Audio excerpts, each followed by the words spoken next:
اور وہ بھی بچے ہیں، یہ بھی بچے ہیں. ان بچوں کے اس آج خوشی کے موقع پر ان شہید ہونے والے بچوں کو اگر ہم یاد نہ کریں تو ہم کتنی بڑی ہماری غداری ہوگی. یہ بچوں کے لیے آج عید کا دن تھا، جلسے کا دن تھا، انعامات لے رہے تھے. ان بچوں کو پانی کے لیے ترسایا جا رہا ہے، کھانے کے لیے ترسایا جا رہا ہے. کربلا کے حسین کے شہیدوں کی طرح بھوکے اور پیاسے ہیں. اگر ان مظلوم بچوں کو آج کے بچوں کے جلسے میں ہم یاد نہ کرتے تو ہمارے سے بڑا گستاخ کوئی نہ ہوتا. اس لیے ہم نے ان بچوں کو بھی یاد کیا، ان بچوں کی بھی ہمت افزائی کرتے ہیں. آخر میں میری ان بچوں سے درخواست ہے، سارے بچے ارادہ کرو انشاءاللہ ہم اب اس مکتب کو مضبوط کریں گے. ساری مائیں اور باپ ارادہ کرو ہم اس مکتب کو مضبوط کریں گے انشاءاللہ، اور ہمارے گھر کا ہر بچہ مکتب کو آئے گا، کریں گے انشاءاللہ. اللہ ہم سب کو کہنے سننے سے زیادہ عمل کی توفیق عطا فرمائے. وآخر دعوانا ان الحمدللہ رب العالمین. مجھے 2 گھنٹے بات کرنے کے لیے کہا گیا تھا، شاید میں نے 2 گھنٹے بات نہیں کیا، اور میں بات تقریباً 1.5 گھنٹے کے قریب کر چکا ہوں، اور 2 گھنٹے تک کی اجازت تھی.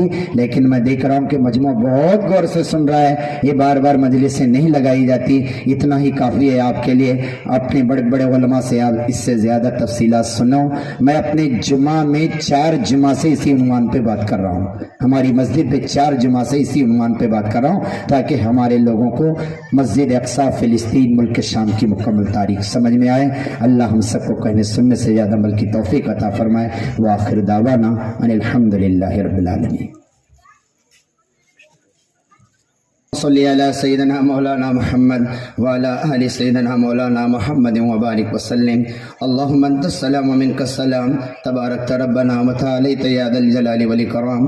ظلمنا انفسنا وان لم تغفر لنا وترحمنا لنکونن من الخاسرین. اللہم انک عفو کریم تحب العفو فاعف عنا یا کریم.